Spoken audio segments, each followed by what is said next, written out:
termine en parlant un peu de simplification administrative. Parce que vous avez été rapporteur de plusieurs lois sous la précédente mandature, dont la fameuse loi ASAP pour accélération et simplification de l'action publique. La simplification administrative, c'est l'un de vos chevaux de bataille. Aujourd'hui en France, je prends dans notre filière, il faut 15 ans pour rénover la Samaritaine, 10 ans pour construire une tour. Plein d'autres exemples de longueur et de délais plus importants chez nous qu'à l'étranger pour mener des grands projets. Comment est-ce qu'on en est arrivé là et est-ce que la loi ASAP fonctionne ou pas? Alors, tout ne dépend pas que de la loi, je vais en parler.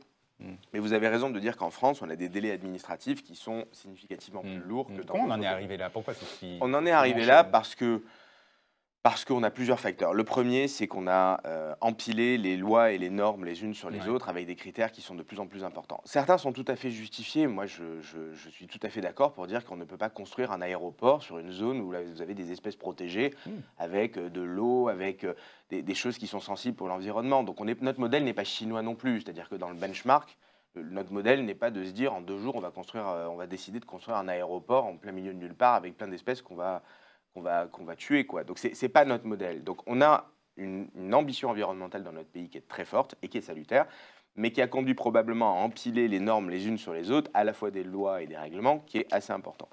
Ensuite, on a une question administrative avec une complexité et un millefeuille administratif, y compris territorial, qui est assez important. Vous avez les DDT, les DREAL, les préfectures de région. Vous avez plein de services différents.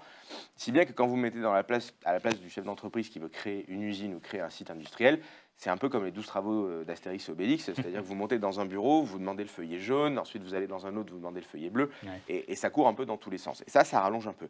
Puis il y a un troisième aspect qui est aussi très important dans notre pays et qui pénalise assez souvent les choses, c'est l'aspect judiciaire.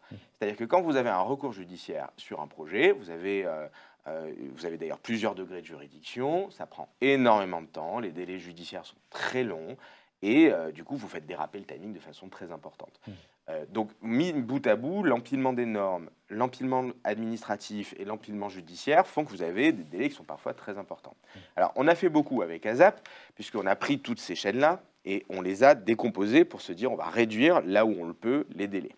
Et ça commence à produire ses effets, puisque au niveau industriel, sur les sites industriels, on a réussi à accélérer les choses et on est mieux classé dans les classements internationaux, notamment celui du World Economic Forum. On a aussi mis en place des sites clés en main sur lesquels on se dit en fait c'est l'État et les collectivités qui vont faire toute la paperasse administrative, en tout cas au maximum avant. Préparer les choses. En disant, on a fait les fouilles archéologiques, on a vérifié l'étude 4 saisons, on a vérifié qu'il n'y avait pas de scarabée ou de grenouille protégée. Et donc on peut vous certifier que sur ce terrain-là, on a dégrossi le sujet administratif. Et si vous, investisseurs, vous choisissez d'aller sur ce site industriel clé en main, vous avez déjà une partie du chemin qui est quand même bien faite. Et donc là, en 6 mois top chrono, on est capable de vous garantir une autorisation de construction, ce qui est là pour le coup une sacrée accélération et même par rapport au benchmark européen, une sacrée valeur ajoutée, une sacrée degré de compétitivité. Donc on va vers ça, à la fois avec la loi ASAP, avec les sites industriels clés en main, avec des instructions aux préfets, aux administrations qui sont plus importantes, avec une capacité des préfets à déroger aux règles qui est plus importante. Et donc, on accélère.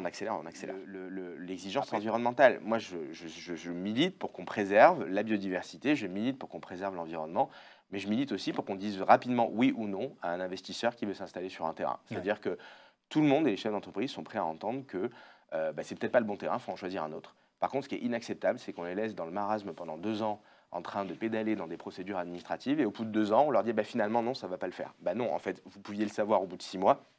Vous n'étiez pas obligé de nous faire poireauter pendant 2 ans.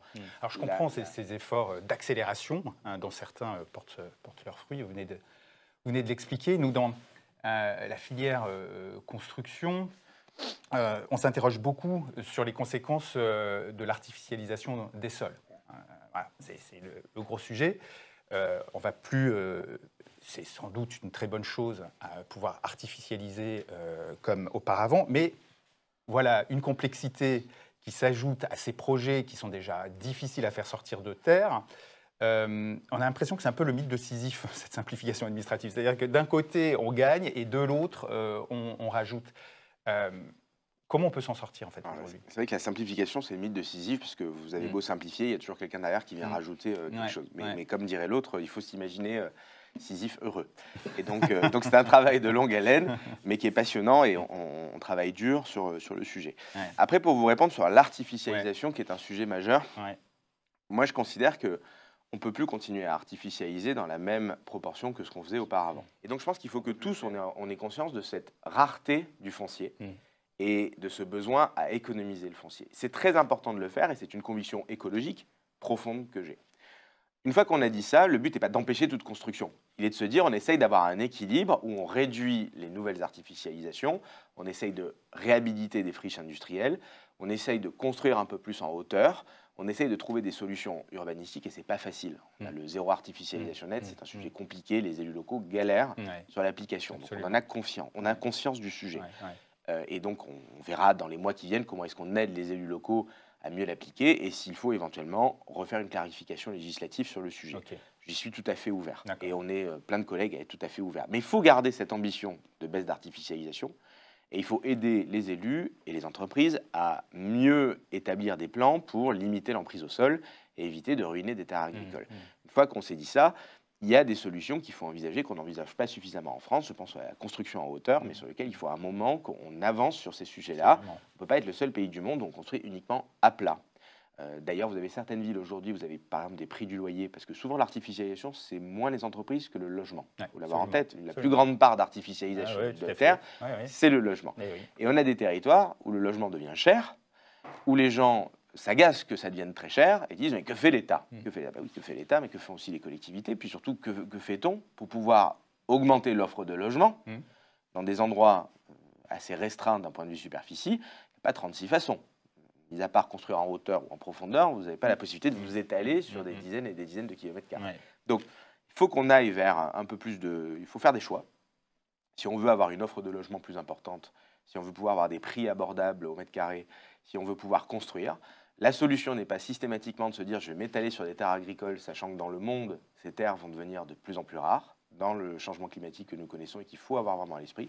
La solution, c'est peut-être de revoir la façon dont on urbanisme, quitte à réhabiliter des friches. Alors ça coûte cher, c'est vrai, peut-être qu'il faut simplifier la dépollution des sols sur les sites et sur les friches industrielles. Il faut peut-être imaginer de nouvelles façons de protéger les entreprises qui font faillite quand elles ont ensuite un terrain, ensuite pour réhabiliter ce terrain-là.